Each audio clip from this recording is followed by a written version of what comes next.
Folks, Captain Mikey here. What a beautiful, gorgeous day up here in North Florida.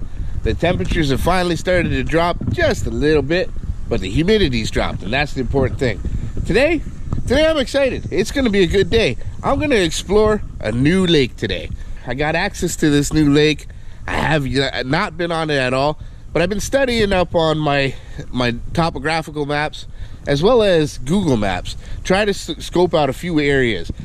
Today we're going to go over how do you find fish on a new lake. Can we find some bass today? We got just about every bit of gear we could possibly think of. We got the Roundabout all loaded up, ready to go. Only one more thing to do. Let's get at it, see what we can do.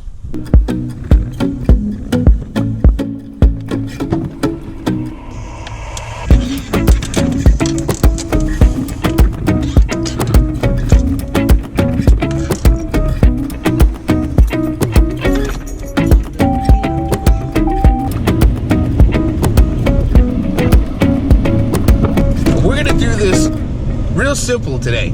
All I've got on there is the Roundabout. I've got all the different rods and tackle and gear that I would need to cover every bit of basis from shallow to deep. No fish finders, no depth finders. How do you find fish when you don't have a fish finder or a depth finder?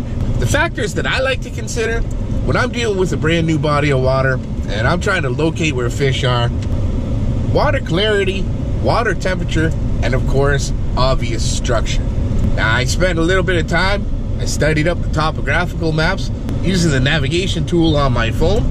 Checking out those maps gave me an idea of the bottom, where there's points, where there's underwater humps, creek beds, things like that, flats, areas that, you know, you might not be able to find just by the naked eye, of course. I'm gonna try to figure out the water temperatures by sticking my hand in the water. I mean, that's one of the easiest ways. When the water is really, really hot, it's really lacking oxygen. The bass aren't necessarily trying to stay cool. They're starving for oxygen. They're gonna go try to find the most oxygen-rich areas that they can. Plants, vegetation, that produces oxygen. The vegetation is also gonna hold a lot of bait fish. So naturally, one of the first places you're gonna wanna look. The way to get oxygen, a little more oxygen in the water, is deeper water, of course. So those are two key factors that you really want to look for. We're gonna go make it as simple as possible, hopefully find some fish, and show you how you can do that too.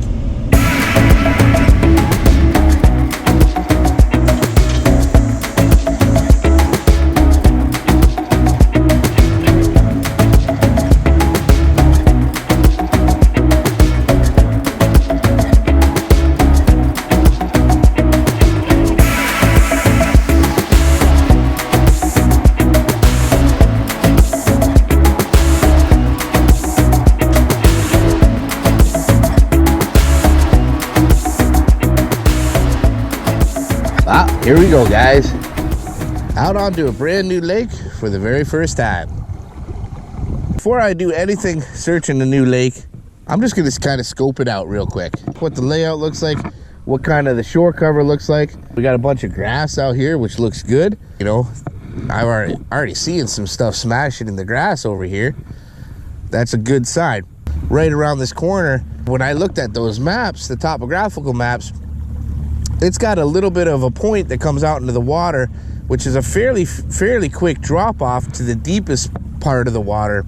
Maybe they're going to be up in the heavy vegetation in the shallow stuff, but if they have that quick access to get out to that deeper water, that's going to be a really good place to target. Lots of docks on this lake, lots of weed cover. This looks pretty good, actually, guys. When I'm starting off like this, first I'm looking for obvious target points. It's like docks, extended weeds, and of course, because I've already looked at that map, I know where there are some main lake points. A great tool to have when you're exploring new lakes is Navionics. It's actually fairly cheap. It's only about $10 for a 1-year subscription, and it's amazing the amount of lakes that they've actually already mapped out for you. I can see this point out in front of me here has a little bit of a regular depth. This is going to be a great spot to try to target those bass. This area here, this whole corner, is an area I'm definitely going to want to try to target. The clarity of the water is very tannic. We're going to want to use colors a little bit on the darker side out here today. Your green pumpkins, your watermelon reds, you know, black and blues. Of course, those kind of things are going to work well because tannic water isn't actually dark water. It's just very stained water. So something with a touch of chartreuse or brightness on it might actually work really well. Quick target lures that I like to start with: square bill crankbaits, lipless crankbaits, spinner baits, things that you can move along really quickly. And if I start grabbing onto a few fish or getting a few bites here and there, then maybe I'll want to slow it down and start using something a little more finesse and really focus in on that area a little bit more. But start throwing some of your crankbaits, your jerk baits, things that you can move and cover a bunch of water first. Try to figure out if they're going to be right up tight in there, or if they're going to be sitting off on the points and the ledges a little bit more. To start things off, we're going to start tossing a square bill. It's a bluegill color, a bluegill pattern, which is probably one of the main forages for these bass out here. The point is over here, and the lines, the underwater depth lines I saw are regular off this point, but the wind's blowing me this way. So I'm going to start out here. I'm just going to cast up towards cover and let that wind kind of drift me along this ledge.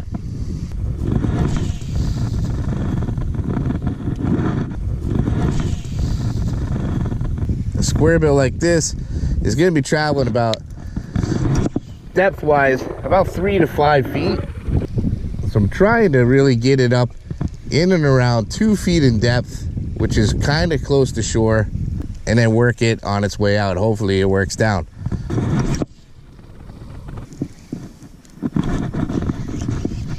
Oh guys, we're on a fish.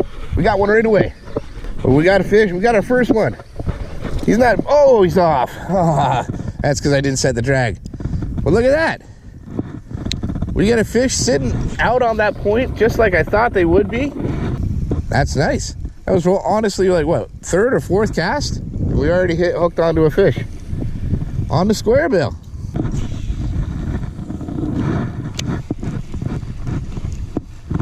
Oh. Here he is. Here he is. Look at that. Ha ha! Just a little guy, but he hit that crankbait. They're loving this crankbait, all right. Oh. Look at that, guys. Awesome. We're gonna make another pass along this point with this square bill. See if we can't pick up anything a little bit bigger. 1 bite is not a pattern. 2 bites is not a pattern. 3 bites, you're onto a pattern. But let's go see what else we can do to find some more fish. Back in a much quieter area of the lake here. We got a lot less wind. We got a bunch of laydowns and stumps here. I just had a small bass hit this. So I know there's fish back here. I think what we're gonna do is we're gonna switch up to something a little more subtle presentation. Seeing as there's less wind, you don't need as much commotion and noise. And maybe throw on a Texas rig and see what we can pull out of here. Some sort of a Texas rig soft plastic. All right, let's do that. One last cast here. Whoa, what do we got, guys? Oh yeah, we got a fish. What do we got? Oh, we got a little bowfin.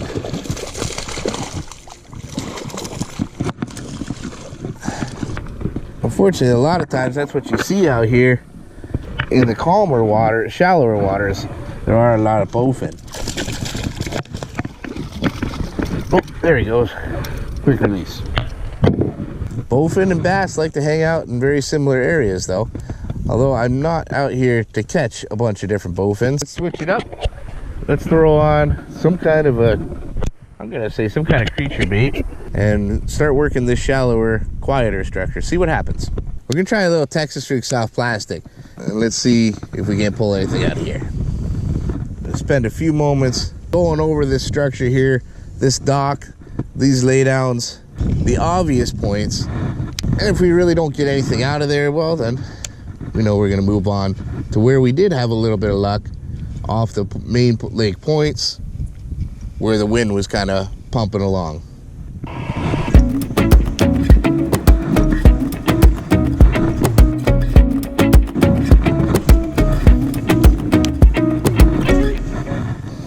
Well guys, I've been back here working this structure and I've really had zero success. When you're exploring a new lake, a new body of water, even though an area looks ultra fishy, if within 10, 15 minutes, even 20 minutes, you haven't had any real success, it's time to move on. Don't waste any more time. Go ahead, move on. Move to the next spot, try something else. Switch things up a little bit. Went back to the windier spots, the windier points, and tried a little bit of a finesse. Real tiny little guy, but it's a fish. And all I'm doing, guys, now is I'm doing a little bit of wacky rigging. Just tossing a wacky rig worm up against the grass here.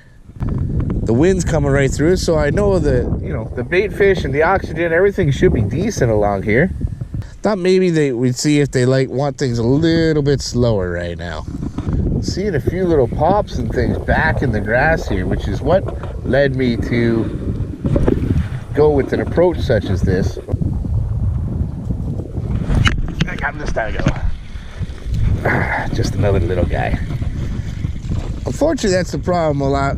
These wacky worms, using Senkos like this, you do end up getting a fair amount of smaller fish, but the big fish will eat it too. Little guys. Dink fest today so far.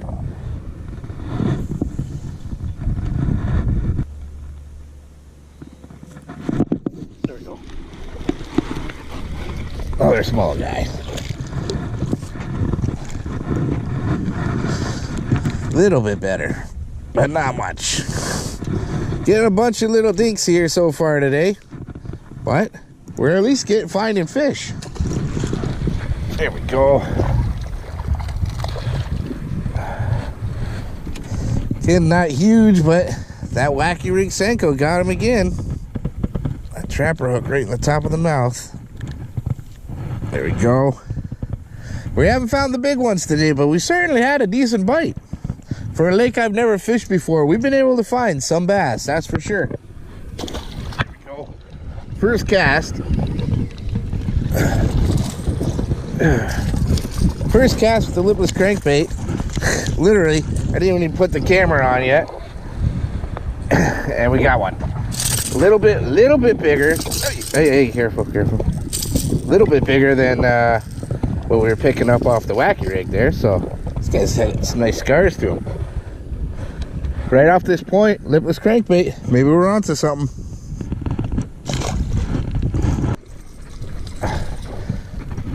Or another little guy. Little guy. Look at that. Little guy went after that crankbait. Just a little guy.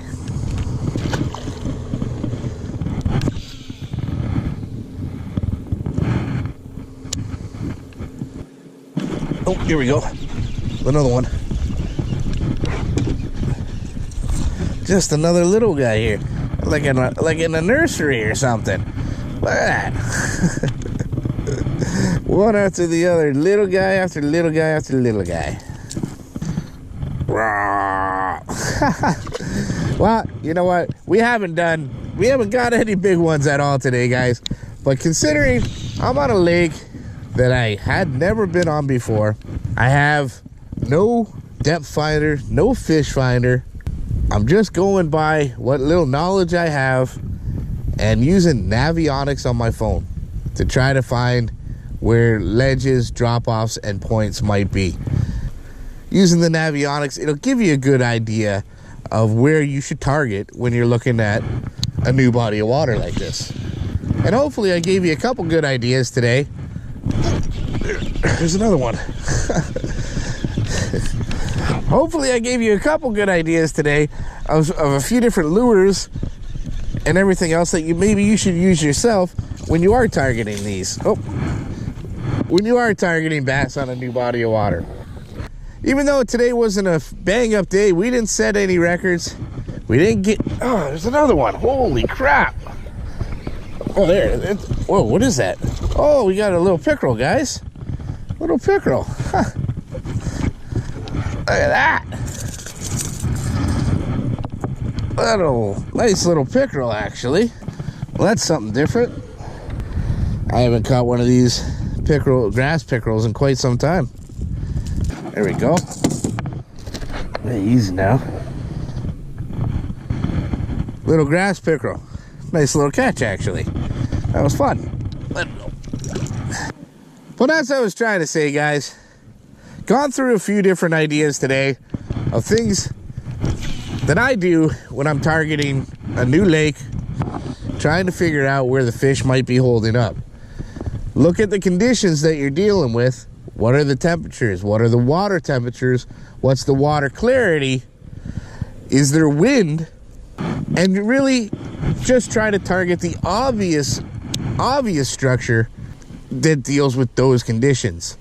The majority of the success I had today was where the wind was coming and beating up against the shore. When I went back to the few areas where they were protected from the wind, I had very little success. Every time I came back to this point or another point where the wind was actually brushing up against it, that's where I was getting the bites. Out there. Oh, there we go. There we go. We got something a little better. He's not huge. Oh no, he's just another little one. He was just strong. Oh, and he's gone. Quick release. Well, guys, that's gonna be it for me today. I had a great day out here. That was a lot of fun. Got to explore a new lake. We didn't catch any monsters, but we probably caught 9 or 10 different fish. Nothing big, but we know they're here. And now I got a much better idea on how to target it next time I come to this lake. Well, guys, I really hope you did enjoy this today. I hope you learned a little something. And if you did, make sure you smash the heck out of that like button. And leave a comment for me on anything else you'd like to see me film. I'll do my very best to make a video out of each and every one of those guys. But most importantly, subscribe to that channel.